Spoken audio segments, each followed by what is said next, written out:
It's time to accelerate. Hi, I'm your host, Andy Paul. Join me as I host conversations with the leading experts in sales, marketing, sales automation, sales process, leadership, management, training, coaching, any resource that I believe to help you accelerate the growth of your sales, your business, and most importantly, you. Hello and welcome to the show. My guest today is Barb Giamanco. She is one of the leading experts on social selling, president of Social-Centered Selling, and co-author of the book, The New Handshake, Sales Meets Social Media, which was really one of the earliest books about this whole phenomenon that we call social selling these days. Barb, welcome to the show. Thank you, Andy. Always a pleasure to have a conversation with you, my friend. Likewise. So take a minute, introduce yourself to the listeners.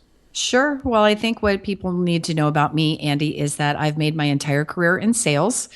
And before I started my own business, I worked for 4 amazing companies in corporate America, including Microsoft, where I ran a $350 million sales business. So I know my way around the selling process.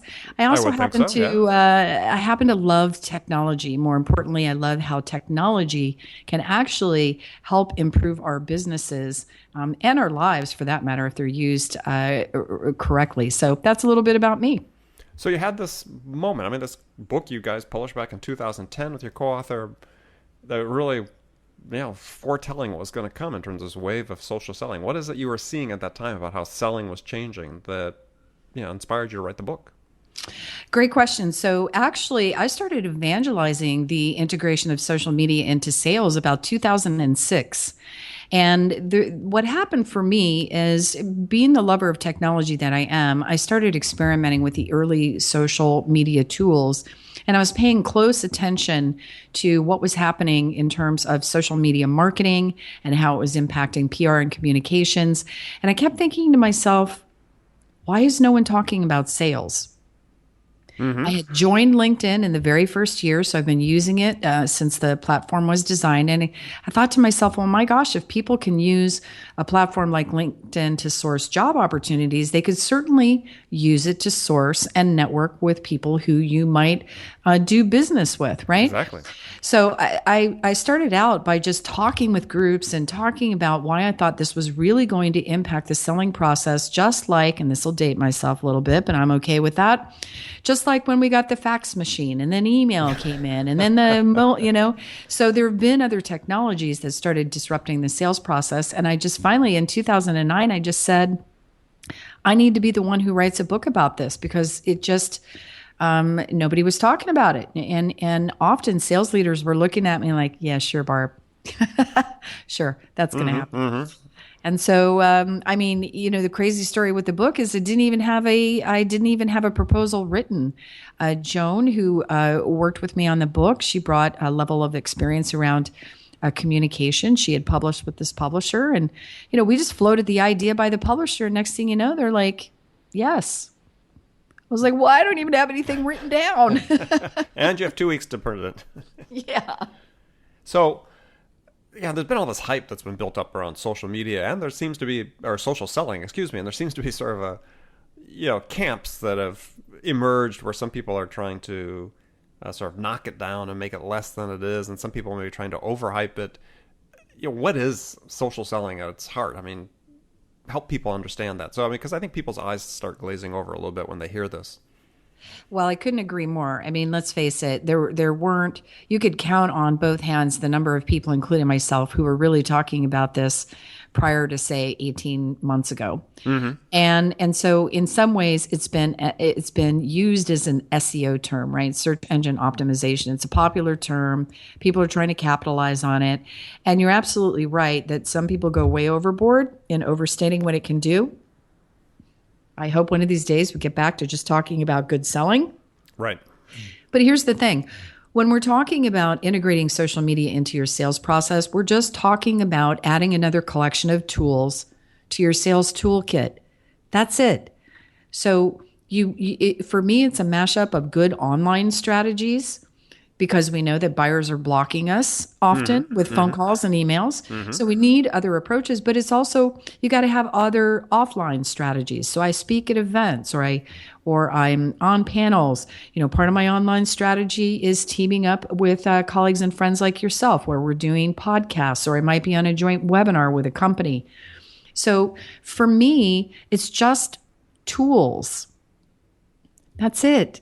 And the tools, if you use them correctly, can help you get visibility early, help demonstrate your credibility and capability. But Andy, when it gets right down to it, once you get the sales meeting, after that, your knowledge and your working ability with social media is irrelevant. It's how well you can sell. And if you're not a good consultative seller, then all that effort that you used in terms of the tools helping you get the meeting, it's kind of wasted, Right. So what you're saying is the place for social media, and not the exclusive place, but the focus of it for social selling is really at sort of top, we'll call top of the funnel, right? It's getting that initial appointment, making that connection with a potential prospect, being able to, as you said, to circumvent the barriers that have been raised, or at least help you circumvent them, and be able to demonstrate some source of value to the potential prospect, so they'll open themselves up to talking to you.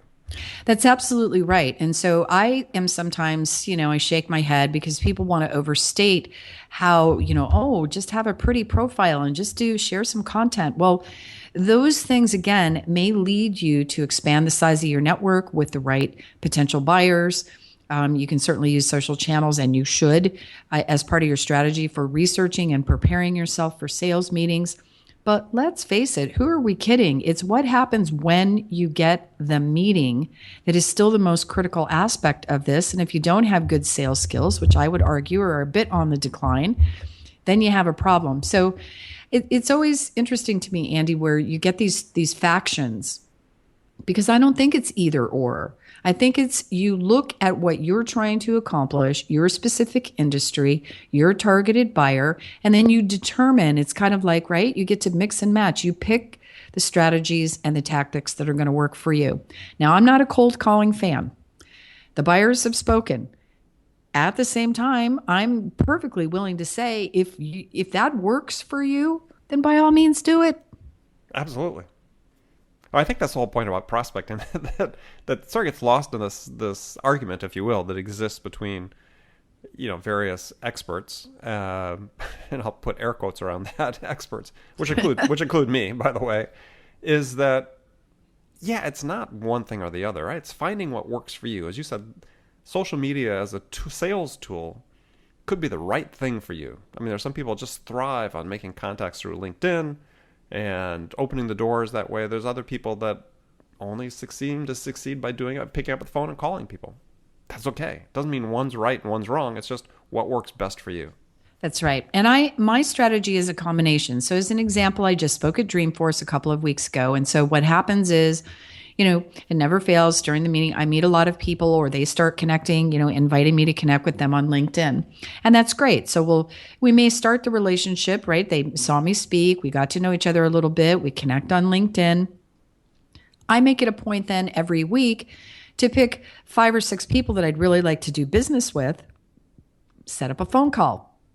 So, it all kind of works together, this business of kind of insisting that all you need to do is be online, or all you need to do is cold call. Anytime I hear that, I say to myself, somebody is being way too rigid. You've got to figure out what's going to work best for you. And then you do that. And in general, I think it's going to be a combination of, tactical activities that's going to make it work for you. Well, let's think about that now let's talk about putting together a sales strategy that incorporates social selling in it. Now, do you start that as saying, okay, we're going to do this at a company level, or is this an individual level? That's a great question. Up to this point, I think in many ways, it's started at an individual level, individual sellers. And this is no different for all the time that both of us have been in sales.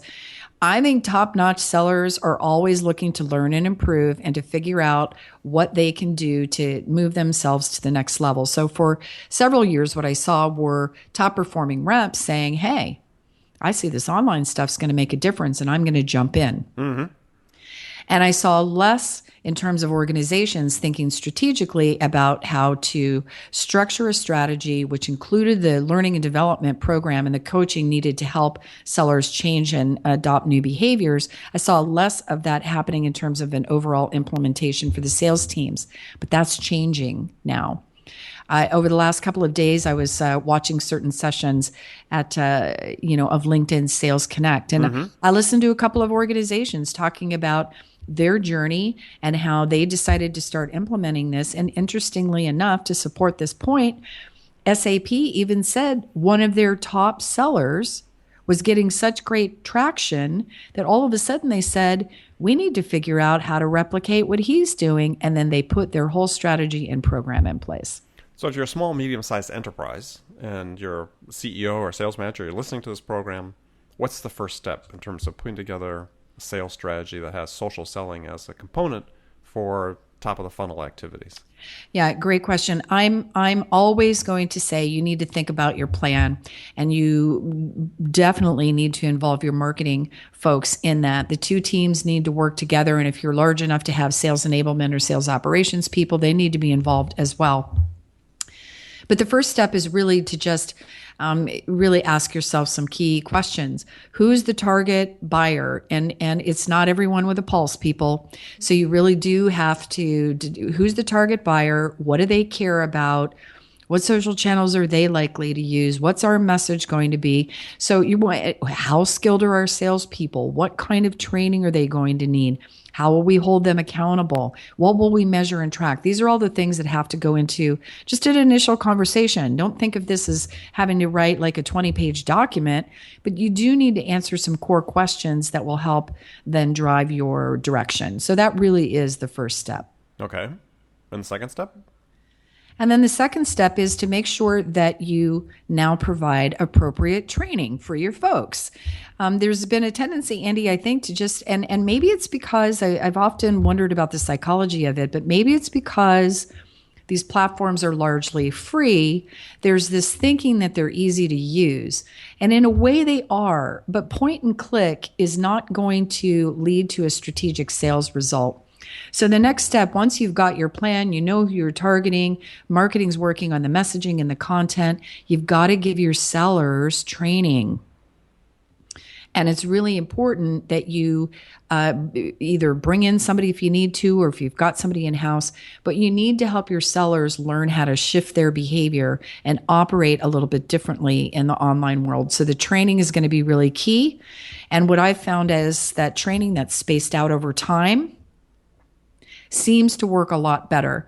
And then I would suggest that the follow-on to that is a period of time where there is ongoing coaching, because your managers have to be bought into this. They need to be part of this, and then they need to help coach their people, because we all know that it's, what is it? 28 days to change a habit. But I mean, think about it. You're talking about a whole different way of thinking and doing some things differently. So you can't assume that a couple of trainings is going to shift that behavior. So, that next piece is really making sure that people are well trained. So what are some of the key differences that, a frontline salesperson has to adopt into their process for outreach using, let's say, LinkedIn? We'll focus on that for a second, versus picking up the phone and calling someone or sending an email. I mean, what's the difference in the outreach and in the messages they sent? Well, I think the difference is really thinking about things from the buyer's point of view. I think there's a tendency still today, Andy, for sellers to want to try and force a buyer through their sales process. Mm-hmm. Yeah, the overscripted. Right. And I really believe that you need to think about it from the opposite direction. Excuse me. So I understand that, that's what they're trained to do. They're trained to, you said it, scripted. They're trained to read off a script. They're trained to go right to demo. And what I would say is, whether you want to try and build up a relationship with someone online, you have to think about what's important to the person on the other end. So there's, I see a lot of sellers, they go right to, well, I'll just send in-mails because LinkedIn says they're more effective. No, it's really the quality of your message that's going to determine whether you're effective or not. Then it's other things like being really patient. doing some homework about a buyer's industry, maybe following their profile to see what groups they're part of or what content they share, the things that are important to them. Exactly. Exactly. Yeah, it's learning about them, as you talked about. I think that's, we think, okay, gosh, if we're going to make a cold call, I'm going to send an email, I'll go look at their LinkedIn profile briefly, and yeah, I know some specific, basic facts about them. Hey, I can personalize this email, but it's still all about the seller. As you said, it takes a little time. It may not be something you do in 5 minutes. It may be, you're going to track somebody and see what their social footprints are for a week and see what sort of content they're interested in, what they're sharing, what their groups they're belonging to, and so on. Yeah. And what's interesting about that is anybody listening, they would say, oh my gosh, a week to pay attention to what's interesting to them. And this is where I think this is the biggest misconception that people often have. They view that as taking too much time without realizing, call me old school, but you don't get a second chance to make that great first impression. No, 100% believe that, right? Right? So if you send, pardon me, a really lousy email that's all about you and what you want to sell, you have just lost your opportunity to get in front of that person and want to do business with them. If you take the time to just pay attention to what's important to them, do they publish posts on LinkedIn? And if they do, follow the content, weigh in, comment, maybe share, look at what's going on in their industry, and then look for articles that might be educational and informative that would be of benefit to them, and drop them a little note, without it being about a sales pitch. So, for me, Andy, this is no different than the way good sellers have always sold, though. I think good salespeople always looked at how they could be of service first and how they could help people first. I used to do back in the day, I'd, read a magazine. I think, I just met with, Joe Kelly over at XYZ company. He's really interested in this topic. Oh, cool. I'll pull the article out, write a little handwritten note, just send it to him. Mm-hmm, mm-hmm. Those strategies translate actually really well online. It's just that I think often people are super impatient, think, oh, this channel will let me get there faster. Well, getting there faster and still not having a great message or something that's relevant for the buyer just means you wasted that effort. And I'm not a big fan of a bunch of activity, confusing that with effectiveness. Oh, absolutely. I think the two words for people to really keep in mind, and I've written about this in my books, is value and service. Right? As customers, sales first and foremost is a service profession. You are providing a service to the buyer to help them be able to make the right decision about the right solution for their problem they're trying to solve or the objectives they're trying to achieve. And the way you're going to do that is provide them information that has value to them. Because if if it doesn't have value, then you're not going to get any of their time. No, and you won't stand out. And I mean, even what we're talking about today, the fact that we're creating this content, which hopefully will be helpful to people, is a prime example of what we're talking about. Right. And I just think that and I understand people are being pressured. I would say if you're a sales leader, for goodness sakes, can we take a step back and stop insisting that X number of phone calls and emails sent per day is going to lead to sales outcomes that are, what you're looking for. It should be about the quality. And I just feel like, Andy, that doesn't get measured. It's like, okay, if all my reps sent 100 emails today, check the box. Right. We've done great work. Well, no, you haven't. It actually would be better if you sent 25 of the right emails that led to the meetings you're trying to secure. Right, which is really the outcome that you're looking for in that whole process. So that's right. Well, good. We're going to take a short break. When we come back, we're going to talk further with Barb Giamanco about social selling. And before we go, though, I have a question I ask every customer, or every guest, excuse me. You have me think about customers. Every guest. And it's a hypothetical scenario I pose for you. You'll give me your answer after the break. So that this is the scenario. You're a new sales manager. You've been hired to come in on a sales turnaround situation. Sales have stalled, stagnated. Upper management's really anxious for things to change in a hurry. What 2 things would you do in the first week that would have the biggest impact? So you think about that. We'll come right back after the break and hear your answer. Hi, this is Andy. Connect and Sell is used by sales reps at nearly 1,000 companies, including hundreds of technology startups and several Fortune 500 companies, to overcome the challenges of getting prospects on the phone. Companies using Connect and Sell grow their revenues faster by enabling their sales reps to have more sales conversations in 90 minutes than they could otherwise achieve in an entire week. Connect and Sell can be deployed directly to your sales reps, or you can take advantage of their outbound on-demand service, which delivers qualified prospect meetings scheduled directly on your sales reps' calendars. Visit connectandsell.com to learn more about how Connect and Sell can start filling your pipeline today. Hi, this is Andy again, back with my guest, Barb Giamanco, and we're talking about social selling. But before we get back into that, Barb posed a scenario to you right before the break about new sales manager. What 2 things would you do in the first week that would have the biggest impact? What 2 things would I would do that I would have the biggest impact? All right. Well, I think the first thing I would do is I would get with each of my reps and sort of evaluate where they're choosing to spend time. That would probably be the first thing. And then maybe the second thing is I'd start to evaluate all of my reps to determine if they have the right kinds of skills that are needed in order to achieve those sales outcomes. Wow, it's very, very concise. Yeah, I mean, what would you do? What would I do? Well, this is the Andy Paul show, not the Barb Giamanco show. But no, I'm just kidding.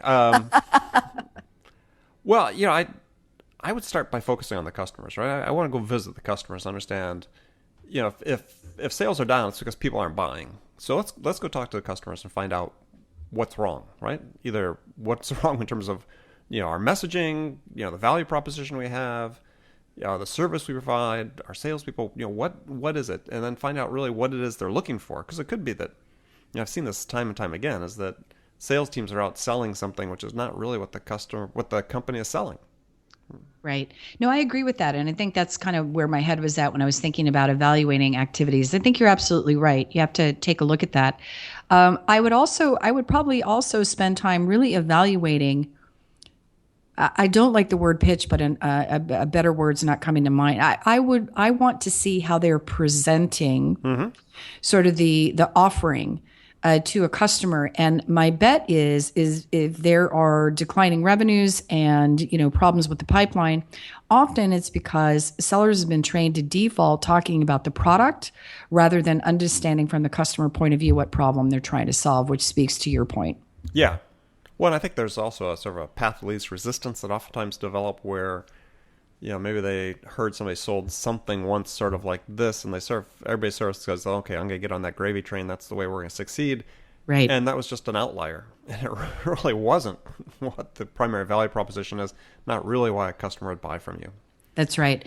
Well, and I think this is an important point because, again, I see this a lot, especially with technology companies. There is a tendency to go straight from, all right, we got the meeting, let me do a demo. Demos actually don't sell for you. There's a time and a place for that. And I feel like that what happens is sellers, whether they realize it or not, Andy, start boxing themselves in because the moment you go to a product sale, unless you're the only product in that category ever in the world, you're going to have a problem because you're going to get lumped in with everybody else that kind of looks like you. And the moment that happens, then it becomes all about price. And, and so I've been in a few webinars recently where we've talked about this, and Harvard Business Review in their, winning with buyers in a digitally empowered world, Harvard Business Review uncovered that buyers, 72% of them said that a sales rep's ability to help them solve their business objectives was a huge factor in their decision to buy. Oh, yeah. Well, surprised it's not 100%, right?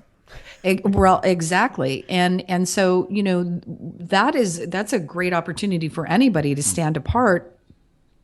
But it gets back to something we talked about earlier. You've got to do a little homework.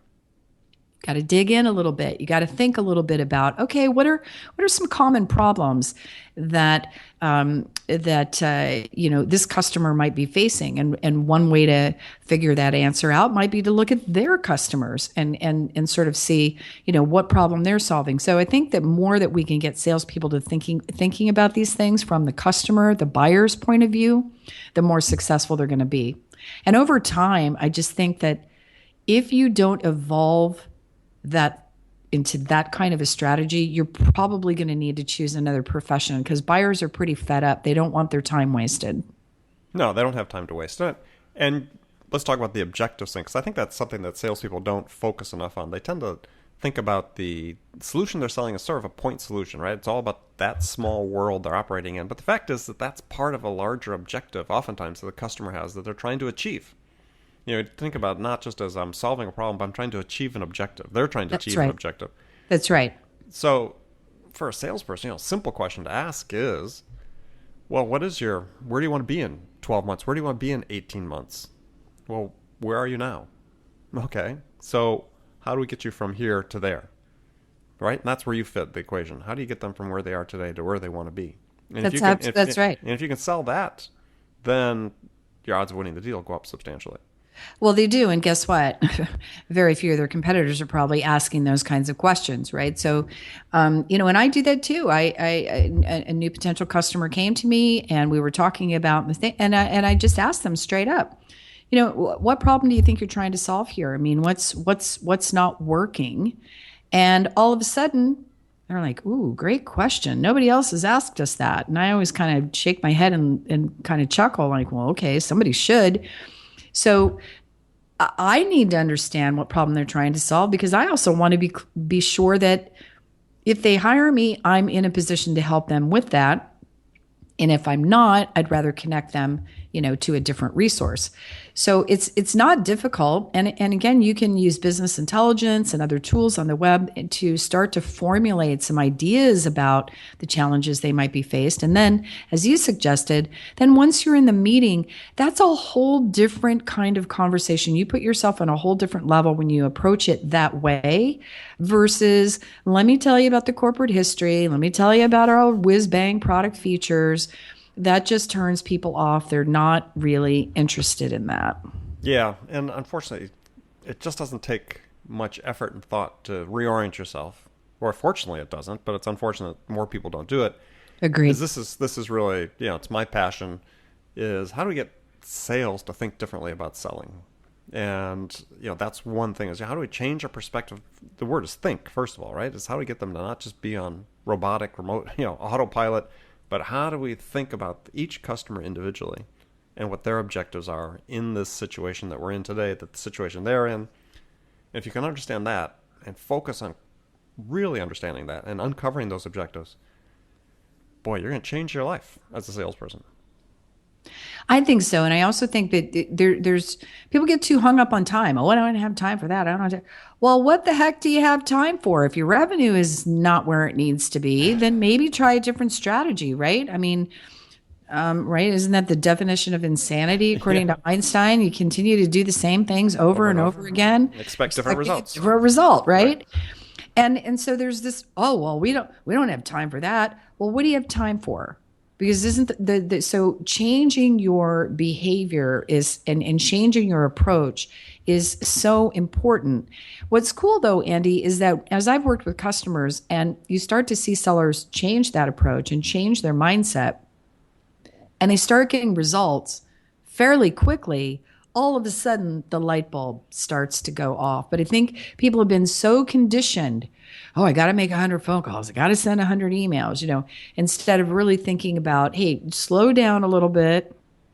It's almost like slow it down to speed it up, right? I'm not saying slow down, because I'm a fan of your book, right. Zero Time Selling, for sure. I'm saying slow it down a little bit so you kind of get to know what's important to the person on your side, and that gets you actually to sales conversations more quickly. Well, yeah. I mean, I define responsiveness in my book as not just being fast, it's having the information the customer needs in a timely basis. I mean, that's responsiveness. So if you're going to waste a lot of their time if you call them up and you don't have the answers to their questions or you don't have the information they need to make progress in their buying process. That's absolutely right. Which, if we tie this back down to, the influence of digital on the sales world and social on the sales world, is that social selling is really a platform for uncovering the customer's objectives. It's one way to think about it, if you're a seller, is if you can find out, the content they're sharing, if you can go to the discussion groups where they reside, go to the places where your customers having conversations online, you can learn a lot about what's important to them and what they're trying to do in their business. That's very, very true. And as I've often said, I shared a story about an executive who had hired me to speak at her conference, and we'd spoken on the phone. But I decided I was going to weave this approach in using her as an example, which she did not know, for the presentation. So I used it as an example, saying, I want to get in front of this executive, and she's hired me for this conference. But here's what I would have done if I didn't know her. I went to the website. I use Inside View, so I use their business intelligence. Lo and behold, I very easily uncovered a video she had done at a conference that she spoke at just a few months earlier. She clearly outlined the key initiatives she was focusing on for building the channel partner community. And so I gave them a live demonstration, Andy. So essentially it was, I'm in the meeting with her and I would say, okay, I understand these 7 things are important priorities. What are the 2 or 3 you're working on right now? What's the main focus this year? That's a whole different conversation than somebody coming in and asking silly questions that they can get answers to on the web. Or just doing the show up, throw up routine, or hey, exactly. Here's my product. So great. Well, good. Well, let's move to the last segment of the show. All right. Where I'm going to ask you some rapid fire questions. Oh boy. Hope my brain's in gear here. You can give me 1-word answers or you can elaborate if you choose. So, ready? Mm-hmm. What's the most powerful sales tool in your arsenal? Me. Name the one tool you use today for sales management that you can't live without. Ooh, that's a tough one. Gosh, for sales management that I can't live with. Well, it's got to be my CRM system, I guess. All right. Which one do you use? So right now, I'm still using ACT. I'm trying to get myself licensed over on Microsoft Dynamics. I'm a Microsoft fangirl, always will be. Loved working for them and so always you will work there. be. Yeah. That's right. So who's your sales role model? You are, Andy. Oh, thank you. That was unsolicited completely. And it's true. I reference you often when I'm talking with people. What's the one book that every salesperson should read? The New Handshake, Sales Meets Social Media. Sounds like a good one. Who's the author of that one? That would be me. And I was just kidding around. But I'll tell you the other book that I'm a huge, huge fan of, especially if you're in sales management, is Cracking the Sales Management Code is one. But of course, both your books are huge and have impacted me. So it's hard for me to just always say one book. Okay. Cracking the Sales Management Code. Somebody else just recently referenced that. Who was the author again? So the author is Jason Jordan. He put that together with Michelle Vizana. Excellent. Okay. What's the first sales activity you do every day? Oh, the first sales activity I do is I check on LinkedIn to see who's sharing content or posting messages so that I can interact with them. And let's see. I probably know the answer to this one. What's your favorite social media tool? Well, one of my favorites is Facebook, but for business, it's LinkedIn. Okay. So here's just maybe the toughest question of all. Is what's your favorite music to listen to psych yourself up for an important sales call? Oh, this one's easy for me. Okay. It's an oldie, but it's a goodie, and it's from Prince, and it's "Baby, I'm a Star." Love it. That's the first Prince answer I've had in all the interviews. Excellent. I love that. I have a lot of crazy music that I listen to, but I have listened to that for years. Anytime I wanted to get psyched up, it's a great mantra for sellers. All right, last question for you. What's the one question you get most? Excuse me. What's the one question you get asked most frequently by salespeople? How do I make this social selling stuff really work for me? And the answer is? The answer is build your plan, put the time and energy into it, measure and track your results, and be patient. Excellent. Okay, well, I want to thank you for being on the show today. My guest has been Barb Giamanco. Barb, how can listeners learn more about you? Oh, cool. Well, they can, of course, look me up on LinkedIn or Twitter. I'm at Barb Giamanco. You'll find me pretty easily. Visit my blog at barbaragiamanco.com. And certainly to learn more about the company's services, it's scs-connect.com. And, the phone works too. So feel free to call me in Atlanta at 404-647-4925. And thanks for having me, Andy. Oh, my pleasure. So remember, friends, make it a part of your day, every day, to deliberately learn something new to help you accelerate your sales. Subscribing to this podcast on iTunes is an excellent way to do that. That way you'll make sure you don't miss any of our conversations with top sales experts like our guest today, Barb Giamanco, who share their experience and expertise about how to accelerate the growth of your business. So thanks for joining us, and until next time, this is Andy Paul. Good selling, everyone. Thanks for listening to the show. If you like what you heard and want to make sure you don't miss any upcoming episodes, please subscribe to this podcast on iTunes or Stitcher.com. For more information about today's guest, visit my website at andypaul.com.